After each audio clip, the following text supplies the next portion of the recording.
Very good morning to you, students. My name is Neha Gupta and I am a PRT teacher from Kendriya Vidyalaya number 2, Itanagar.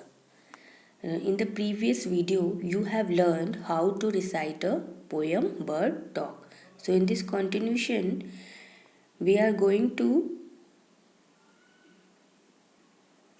continue with some back exercises and question answers and also with the summary of the poem. Let's have a look on the beautiful picture on Bird Talk. So, you have recite the poem beautifully, then in that case, what you have to do, you have to complete the lines of the given poem. As you all have learned the poem, so in this regard, you have to complete the lines. First is things said the robin, things said the jay. Third is blank, fourth is dash blank one day. So क्या था हमारी poem का first जो few lines थी, things at the robin, things at the jay, sitting in the garden, talking one day. ऐसे one day आपका लिखा हुआ है, टॉकिंग आप कंप्लीट करेंगे and sitting in the garden. Second is they don't eat dash dash, they don't dash on dash and things. So they don't eat beetles, they don't grow wings, they don't like sitting on wires and things. तो जो again आपके जो blanks और missing words हैं उससे आप इसे complete करेंगे. Okay, next here is a summary poem on bird talk by Ellen Fisher. Ellen Fisher is the poet of the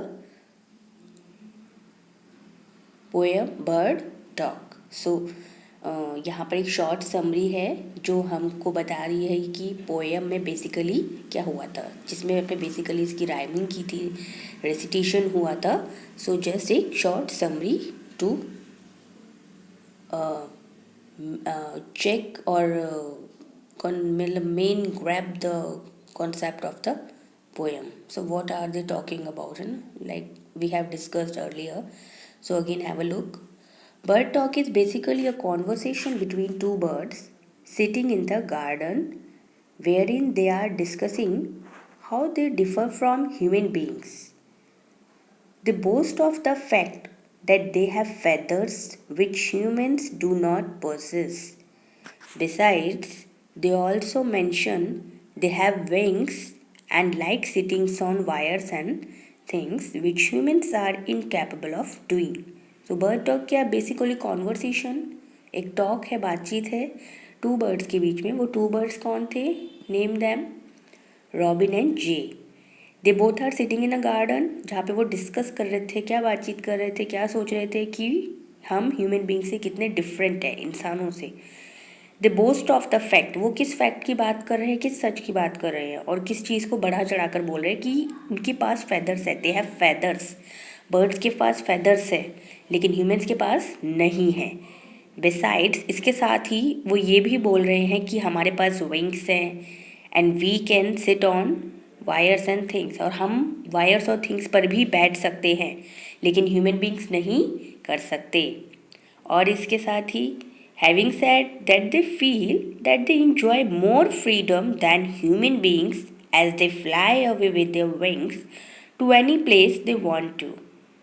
और इसके साथ ही बर्ड्स क्या फील करती हैं? वो फील करती हैं कि हमारे पास ज़्यादा फ्रीडम है, यानी we enjoy more freedom than human beings. Why? क्या रीज़न है इसके पीछे? क्योंकि because they can fly far away places which human beings can't. क्योंकि ह्यूमन बींग्स नहीं कर सकते, क्योंकि उनके पास विंग्स नहीं हैं. इसीलिए बर्ड्स अपने आप को ह्यूमन बींग से बहुत डिफरेंट बताते हैं. तो that's a bird talk about human beings and written by Alan Fisher.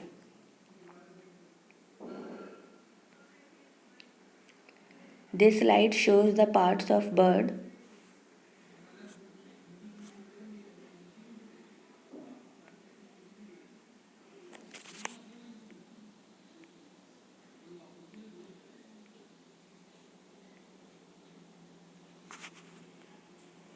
Parts of the body of bird.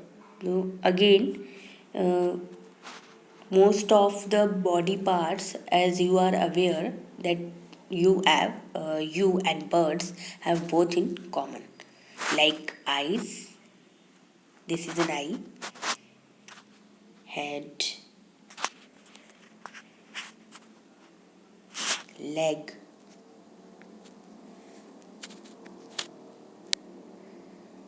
and the different parts are beak. We have mouth, but birds have beak. चोंच बोलते हैं हम इसे, है ना. और ये वो खाने के लिए इसको यूज़ करते हैं ना, इससे हम वो खाना खाते हैं इसकी हेल्प से. बॉडी,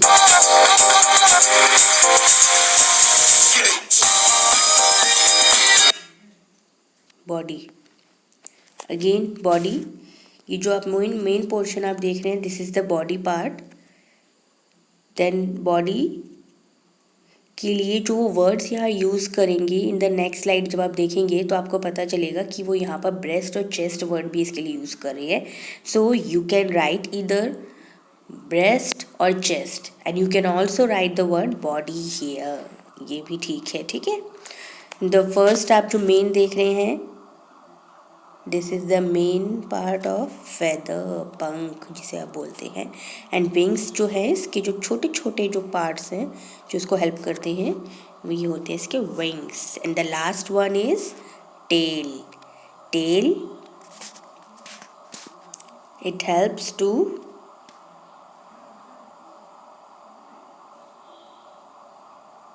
जो आपका ये बर्ड है ओवरऑल, आप इसकी बॉडी पार्ट्स को देख के इसको रिमेंबर कीजिए, याद कीजिए.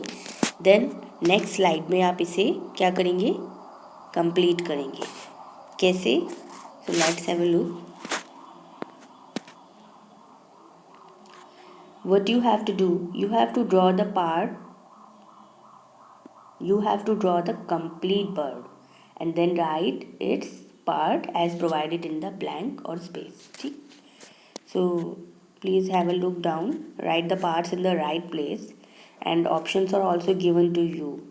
So before doing or writing any part, first make sure that don't make spelling mistake. Usually like feathers, beak, wing, tail, आपको जो भी स्पेलिंग्स यहाँ गिवन है वो आपको प्रॉपर जो है यहाँ पे ब्लैंक और स्पेस में प्रोवाइड करनी है. Okay.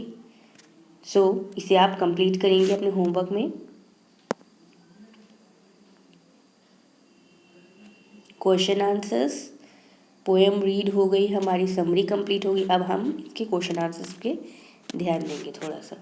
Question first, name the 2 birds in the poem. 2 birds poem में कौन सी थी, उनके नाम देने हैं, नेम करना है. तो answer is the 2 birds are robin and jay. मैंने क्या किया है, आंसर्स लिखने के लिए इसमें ब्लैंक आपको स्पेस दिया है, प्रोवाइड किया है. आपने अच्छे से पोएम याद किया, आप इसके नाम से यहाँ लिखेंगे Robin and Jay with complete answer. Question 2, what are the 3 things that people can't do. कौन सी 3 चीज़ें हैं जो लोग नहीं कर सकते. The 3 things that people can't do are, they can't dash.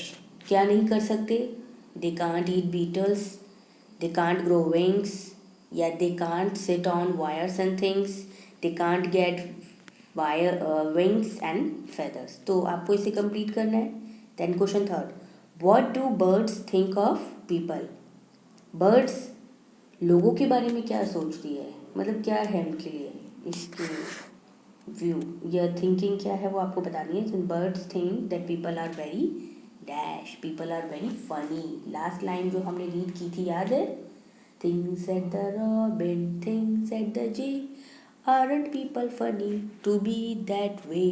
तो पीपल बहुत ही फनी है, तुम्हें नहीं लगता कि वो फनी है, तो यहाँ पर इन्होंने वो फनी वर्ड आपको इसे कंप्लीट करना है. Again, make sentences on birds using the following words. आप क्या कर रहे थे, जब भी आप सेंटेंस बनाते थे, you are making sentence using the given word in the according to question. बस यहाँ थोड़ा सा डिफरेंस ये है कि आपको बर्ड्स का भी यूज़ करना है, बर्ड्स का भी यूज़ आप करेंगे। कैसे, ये देखिए आपको यहाँ जो बर्ड्स आपको जो दिया है एंड सेंटेंस आपको बनाना है नेस्ट पे, है ना।